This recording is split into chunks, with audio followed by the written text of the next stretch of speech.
I just read over 50 books in the past 6 months. Here's how I did it.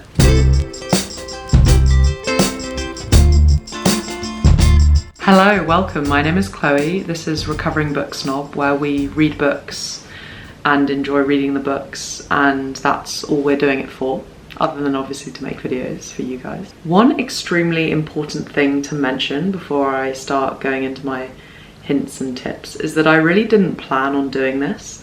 I set out at the beginning of this year to read 75 books as my goal, and to be honest, even that number was slightly plucked out of nowhere. I just knew that I wanted to get a little bit more organised with my reading, so I was like, yeah, let's do 75. 75 sounds good. And now we're halfway through and we're on track to read 100 books. I remember, honestly, even in sort of November last year, I considered 100 books in a year completely insane. You see YouTubers doing their I read 100 books this year videos. Whenever I saw those, I saw it as something that was completely inconceivable, and not just inconceivable, but like something that only someone who is a full-time booktuber could do. Not to say that that's not a lot of time to spend regardless of your occupation, but yeah, I kind of saw it as this fantasy level objective, because you do the maths and it's like 3 days per book. That is wild. Even now, I just don't really fully understand how I've read this many books. Anyway, I've tried to dissect it for you. My first tip, I guess this is one that's slightly less of a tip and more of a let's just do a bit of reflection before we begin. You have to want to do it. When people ask me how I read so much, honestly, the first thing that comes to mind, like the overarching explanation, is just that I absolutely love to do it. It's not about hitting goals or telling everyone how much I've read, although that's kind of fun. Although I have recently discovered that that is a flex for only quite a specific audience. I told my younger brother that I had read 50 books this year so far, and he just turned to me completely deadpan and was like, that's not even impressive anymore. It was pretty brutal. Anyway, I really enjoy reading. It has such an incredibly positive effect on my mental health, and I also just have a really good time of it. The stat I'm most proud of, or the fact that I'm most proud of recently, and I think really speaks to how much I enjoy reading, is that I got a watch, like a Garmin watch for running, but it measures my heart rate and kind of tells me what my resting heart rate is and stuff, and it also tells when you're asleep and like records naps and stuff. My watch one day, when I had spent a while reading on the sofa, when I'd really got into my book, my watch thought that I had napped. It like auto detected a nap because my heart rate was so low, which I haven't actually looked into that. Like, I don't think I should be medically worried. Anyway, from that I took that reading slowed my heart rate, relaxed me so much that my smartwatch thought I was napping. And I thought that was pretty cool. But yeah, I think if you want to read that many books and get your reading cadence up this high, I think that you need to look at where you are now.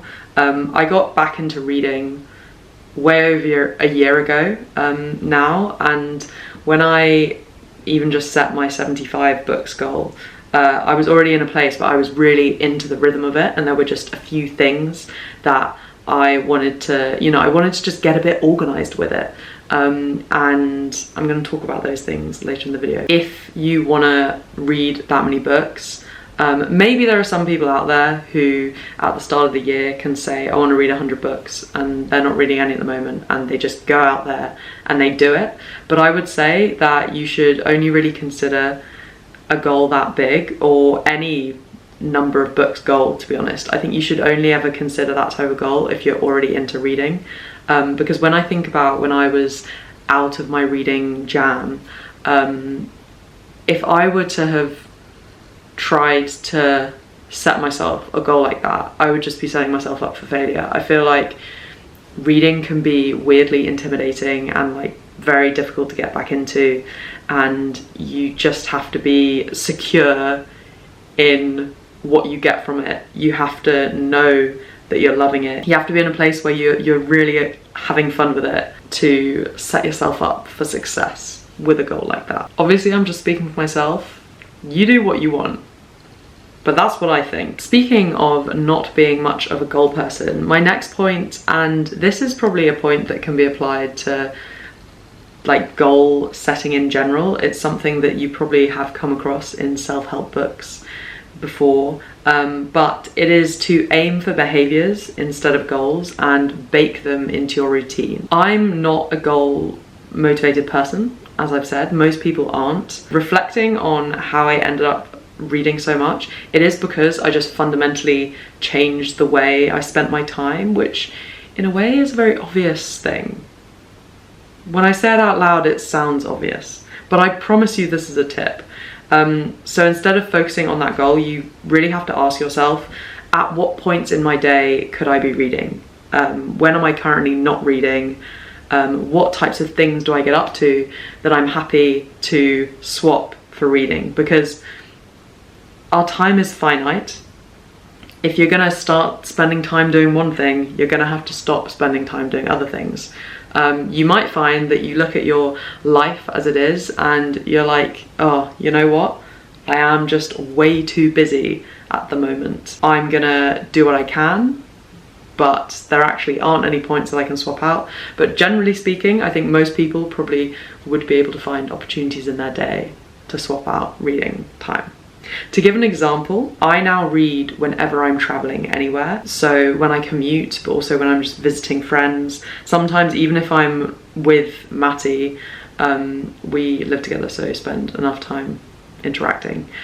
So we'll often read together. I've got him into reading recently, but we'll read together when we're traveling somewhere together. And it's pretty cute, but it's also just good way to get the reading in, you know? So that's my advice really. Consider the time that you spend communicating with your partner and read instead. It's about reframing this time. So I see travel time now as reading time. It's not just that I happen to read whenever I travel, it's that I look forward to journeys because I know I'm going to read my book. And it also means that when I sit down for my journey, I just automatically take my book out. I've sort of conditioned myself to see journeying and traveling as reading, and it means that I don't even need to make the decision between am I going to scroll through my phone or am I going to read, because I'm like, no, obviously it's reading time, why would I do that? I also listen to audiobooks a lot. I believe audiobooks count as reading. I think it's kind of weird when people get snobby about it. I know technically it's not reading, but reading has become a bit of a universe. Anyway, I'm not going to get into it, but I listen to audiobooks when I am running and when I'm doing mundane tasks. The running thing is actually really useful because if I'm listening to a particularly gripping book, not only am I finding opportunities to read when I would otherwise not be reading, but it also encourages me to run. Like I have something to look forward to on particularly long or slow runs, or just runs that I don't necessarily want to do, and it's just a serious win-win. So yeah, your reading time has to come out of somewhere. I read instead of watching TikTok.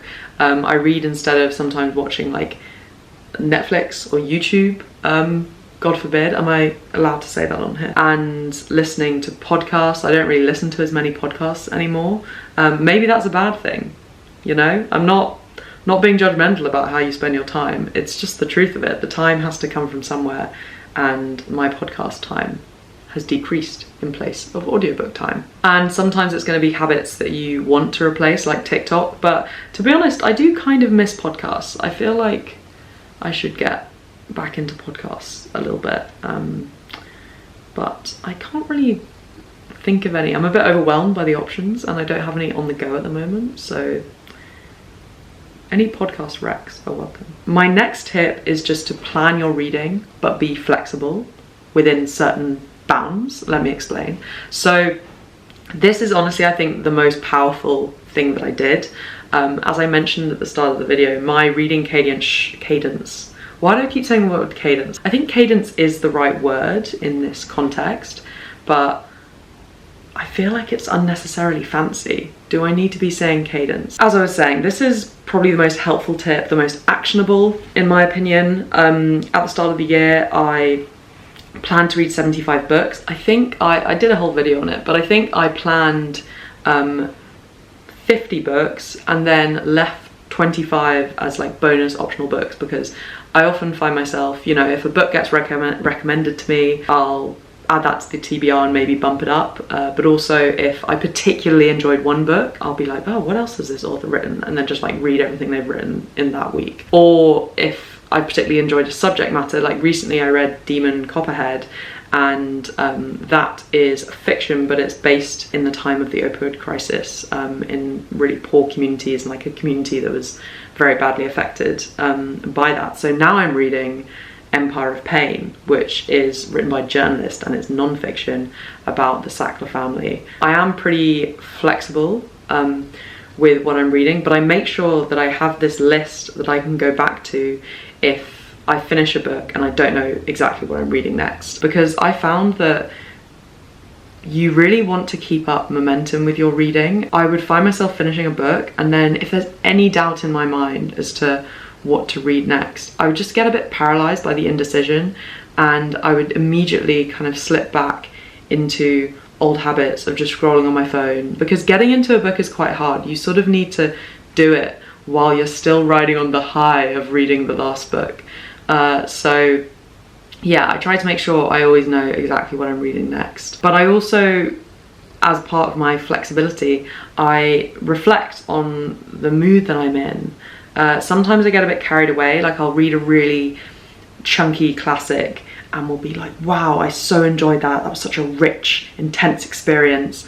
And then I'll think that I want to read all similar classics, or like all the other books by that author, and it's a mistake. I now, after enough reflection, have realized that that doesn't work. And the same thing happens with, you know, the other end of the spectrum, kind of more easy to read, really like funny rom-com type books.